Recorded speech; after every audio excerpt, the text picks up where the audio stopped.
Syllabus पूरा नहीं हो रहा है, रिवीजन के लिए टाइम नहीं मिल रहा है, एग्जाम पास आ रहे हैं और फेस्टिवल का टाइम चल रहा है। तुम्हें कैसे पता चला? आई नो सभी स्टूडेंट्स की सेम ही सिचुएशन है। So hello students, welcome and welcome back to my YouTube channel. As you all know, I am C S Tanuja Bishnoi. So आज का जो वीडियो का टॉपिक है वो मोस्ट अवेटेड है, which is 3 month study routine for C S students. जो भी students C S का एग्जाम दे रहे हैं दिसंबर 25 में, उनका मैं रूटीन बताने वाली हूँ कि आपको कब तक सिलेबस करने हैं, कितनी आपको रिविजन्स करनी है। इवन आपको एक डेडलाइन भी मिलेगी कि आपको इस डेट तक आपका सिलेबस कंप्लीट हो जाना चाहिए। सो आई नो कि इस मोमेंट पे बहुत स्टूडेंट्स को डाउट हो रहा होगा कि कुछ समझ नहीं आ रहा, सिलेबस ही बहुत ज़्यादा है, ख़त्म होने में ही नहीं आ रहा, और जो पढ़ते हैं वो याद ही नहीं रहता, राइटिंग प्रैक्टिस नहीं समझ में आ रही। तो जब मैं भी स्टूडेंट थी, मुझे भी ये सब चीज़ें मतलब फेस करनी पड़ती थी, मुझे भी दिक्कत आती थी। फिर मैं भी यूट्यूब पे सर्च करती थी कि इससे रिलेटेड कोई वीडियो मिल जाए, कुछ जो हेल्प मिले, है ना। तो होप सो कि आपके लिए हेल्पफुल होगी। So just grab your copy pen and one by one start करते हैं कि आपको कैसे स्टार्ट करना है। जो 1 ग्रुप दे रहे हैं, 2 ग्रुप्स दे रहे हैं। सो फर्स्टली अभी मैं मान के चल रही हूँ कि आपके पास 3 महीने हैं, मतलब 3 महीनों से कुछ दिन ज़्यादा हैं। तो जैसे कि दिवाली का टाइम है, दशहरे का टाइम है, तो कुछ दिन निकाल देते हैं। तो आप अप्रोक्सीमेटली मान रहे हैं कि आपके पास पूरे कंप्लीट 3 महीने हैं अभी एग्जाम देने में। सो फर्स्टली सिलेबस पे बात करते हैं। अभी मोस्टली स्टूडेंट्स जो है सिलेबस पे ही ध्यान दे रहे होंगे, अपना सिलेबस ही कंप्लीट कर रहे होंगे। तो कुछ स्टूडेंट्स तो ऐसे हैं जो 2 ग्रुप दे रहे होंगे, और कुछ स्टूडेंट्स ऐसे हैं जो 1 ग्रुप दे रहे होंगे। तो फर्स्ट ऑफ ऑल कि स्टूडेंट्स को ये डाउट रहता है कि कितनी स्टडी इनफ है। तो ये तो वरी करता है स्टूडेंट टू स्टूडेंट कि आपको कितना दिन में सिटिंग देना चाहिए, कितना नहीं। आप एवरेज स्टूडेंट हो, आप इंटेलिजेंट हो, या जो भी है ना। बट मेरे अकॉर्डिंग अगर आप 1 ग्रुप दे रहे हो तो आप दिन में अगर 7-8 घंटे की सीटिंग दे रहे हो तो मोर देन इनफ है। अगर आप 2 ग्रुप दे रहे हो तो आप 10 से 12 घंटे की सीटिंग दो। तो जो स्टूडेंट्स एक सिंगल ग्रुप दे रहे हैं वो मान के चलो कि अपनी डेडलाइन लेके चलो कि 10 अक्टूबर तक मुझे सारा सिलेबस कंप्लीट करना है। मतलब एटलीस्ट 95% ऑफ सिलेबस आपका 10 अक्टूबर तक खत्म हो जाना चाहिए। और जो बच्चे दोनों ग्रुप दे रहे हैं तो आप लेके चलो कि आपका सितंबर एंड तक या फिर अक्टूबर के फर्स्ट वीक या स्टार्टिंग डेज तक आपका मतलब ऑलमोस्ट सिलेबस हो जाना चाहिए। तो अभी आप जिस स्पीड से चल रहे हो या जितना आपका सिलेबस पेंडिंग है, तो आपको एक एस्टिमेट लग गया होगा कि मुझसे कंप्लीट हो पाएगा नहीं हो पाएगा। जिसका भी सिलेबस ज़्यादा बाकी है तो वो क्या कर सकता है कि आप चैप्टर्स डिवाइड करो। लाइक वेटेज के अकॉर्डिंग चैप्टर्स डिवाइड करो। प्रीवियस ईयर के जो भी क्वेश्चंस आए हुए हैं उनमें देखो कि कौन से चैप्टर में से कितनी वेटेज है, कौन से में से कितनी वेटेज है। उनको ए, बी एंड सी कैटेगरी में डिवाइड करो। ए और बी आप डेप्थ में करो। सी कैटेगरी वाले जो चैप्टर्स हैं आप प्रीवियस ईयर क्वेश्चन पेपर से कर सकते हो। अब जो मैराथन लेक्चर्स होते हैं वो 1-1 घंटे में वो चैप्टर्स कवर कर सकते हो। तो उनको आप as a like quick notes बना सकते हो, पॉइंटर्स में लिख सकते हो उसमें जो भी इंपॉर्टेंट चीज़ है। मतलब कुछ चैप्टर्स ऐसे होते हैं जिसमें मुश्किल से 1 से 2 टॉपिक होते हैं जिस पे क्वेश्चन पूछे जा सकते हैं। वैसे चैप्टर्स को साइडलाइन करो, वो 2-3 क्वेश्चन जस्ट प्रिपेयर करके जाओ। तो ऐसे आपका सिलेबस जल्दी कंप्लीट होगा। सो ये तो था कि सिंगल ग्रुप वाले और डबल ग्रुप वाले आपको कब तक सिलेबस कंप्लीट करना है, और अगर आपको लग रहा है कि आपका पोर्शन ज़्यादा पेंडिंग है तो आप कैसे उसको कवर कर सकते हो। हाँ, आपको एक इंपॉर्टेंट चीज़ ध्यान में रखनी है कि जब भी आप सिलेबस कर रहे हो उसके साथ आपको फर्स्ट रिविजन करना है। तो वो कैसे होगा? फॉर एग्जाम्पल आप दिन में 4 से 5 क्लासेस लगा रहे हो, ठीक है। तो मान लो 7-8 घंटे आप सिर्फ क्लासेस लगा रहे हो। तो उस दिन में जो भी आपने क्लासेस लगाई है उसमें से मिनिमम 1 या 2 आपको राइटिंग प्रैक्टिस करनी है। चाहे आप उसको क्वेश्चन बना के करो, चाहे आपने जो टॉपिक समझा, जो सेक्शन समझा, उसको राइटिंग प्रैक्टिस करके देखो। मिनिमम 1 या 2 क्वेश्चन डेली की आपको राइटिंग प्रैक्टिस करनी है। और साथ में आपको क्या करना है कि जो आपने आज के दिन में क्लासेस लगाई हैं उसी दिन शाम को या फिर नेक्स्ट डे अर्ली मॉर्निंग उठ के वो 1-2 घंटे लगा के रिवाइज करो। ठीक है कि ये टॉपिक किया था, इसमें ये पढ़ा था। मतलब आप अगर जैसे क्लासेस लगा रहे हो तो नोट्स तो आप साथ के साथ बना रहे हो, कुछ है जो एकेडमी के नोट्स से ही पढ़ते हैं। सो आपको साइड बाय साइड क्या करना है कि आपको इसकी रिवीजन करनी है। मतलब ये चीज़ मैंने बहुत बड़ी गलती की थी। मैं जब अपना स्टडी करती थी तो मुझे ये रहता था कि पहले क्लासेस निपटा लूँ, एक बार सारी क्लासेस हो जाएंगी उसके बाद मैं रिवीजन कर लूँगी। क्लासेस के बाद जब मैंने बुक्स खोली तो मेरे यूँ था कि इसमें क्या पढ़ा था याद नहीं आ रहा। मतलब इवन मेरा डबल टाइम वेस्ट हुआ, है ना। तो ये चीज़ आप मत करो। आपने आज जो क्लासेस लगाई है उसका कल रिवीजन करो, एटलीस्ट 1 घंटा दो, बट टाइम दो एटलीस्ट, है ना।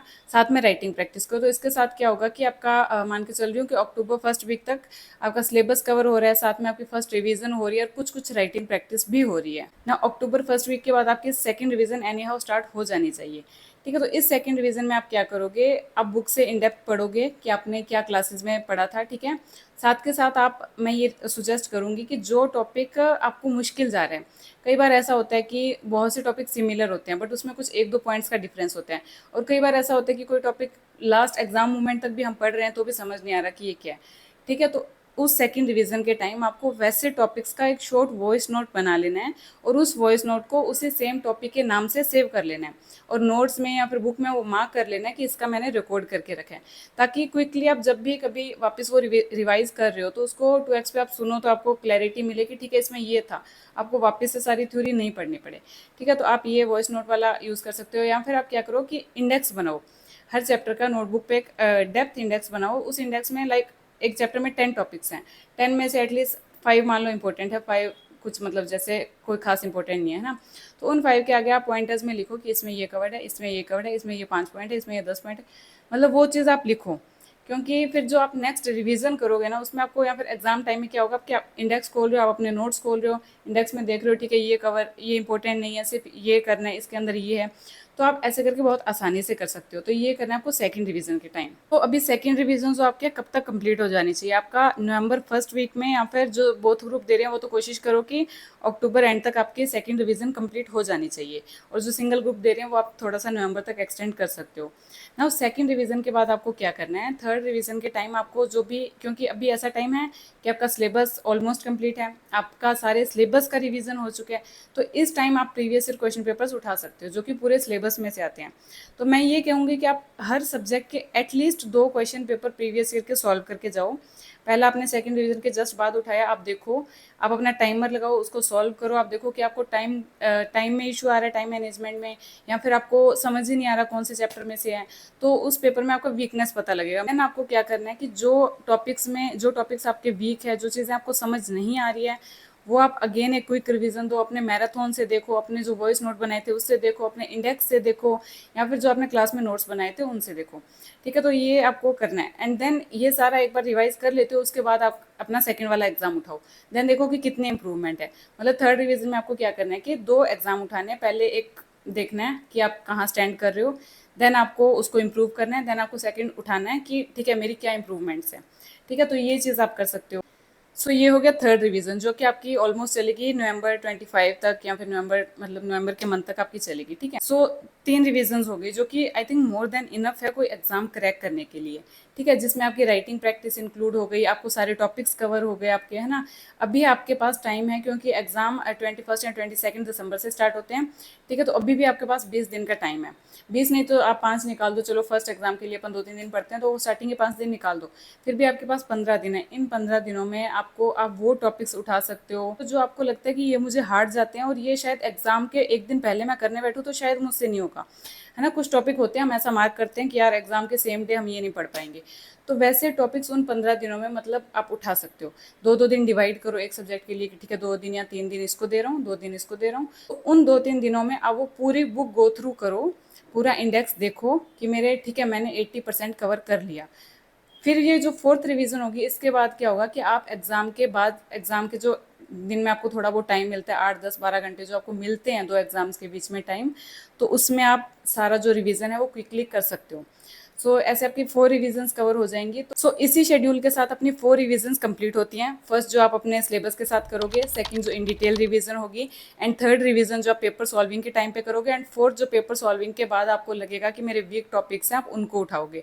ठीक है, तो आपकी 4 रिवीजन कंप्लीट होगी, देन आप एग्जाम में बैठने के लिए रेडी हो। तो ऑल द वेरी बेस्ट जो भी स्टूडेंट्स अभी दिसंबर में अपीयर कर रहे हैं। स्टिल अगर आपके कोई डाउट्स है, आपको या तो कोई टॉपिक समझ नहीं आ रहा है, या फिर आपको ये नहीं पता कि मैं पेपर में कैसे प्रेजेंट करूंगा, है ना, तो आप वो चीज़ें मुझे कमेंट में डाल सकते हो, तो मैं कोशिश करूंगी कि वो चीज़ें भी कवर करूँ। And one more important thing, जो CS एग्जीक्यूटिव के कुछ सब्जेक्ट में कुछ चैप्टर्स डिलीट हुए हैं, तो वो भी अभी दिसंबर 25 से एप्लीकेबल है। सो आपके लिए ये भी आसान हो गया। So all the very best सभी स्टूडेंट्स को, and believe in your self कि आप कर लोगे। एंड जो भी ये फेस्टिवल्स का टाइम है, घर पे पूजा हो रही है या फिर कुछ भी हो रहा है, आप जस्ट ये कोशिश करना कि आप कंसिस्टेंट रहो। एक दिन अगर आपसे 4 घंटे पढ़ के हो रहा है तो आप कोई दिक्कत नहीं, बट आप पढ़ो। ये नहीं कि आप 4 दिन पढ़ रहे हो तो 5वें दिन आप मिस कर रहे हो। आप जस्ट पढ़ो, चाहे आप 5th डे आप 2 घंटे पढ़ रहे हो, आप 4 घंटे पढ़ रहे हो, ज़रूरी नहीं कि हर रोज़ 8 घंटे पढ़ो, बट ये ज़रूरी है कि आप रेगुलर पढ़ो, है ना। So all the very best and thank you so much, and please also do like, share and subscribe.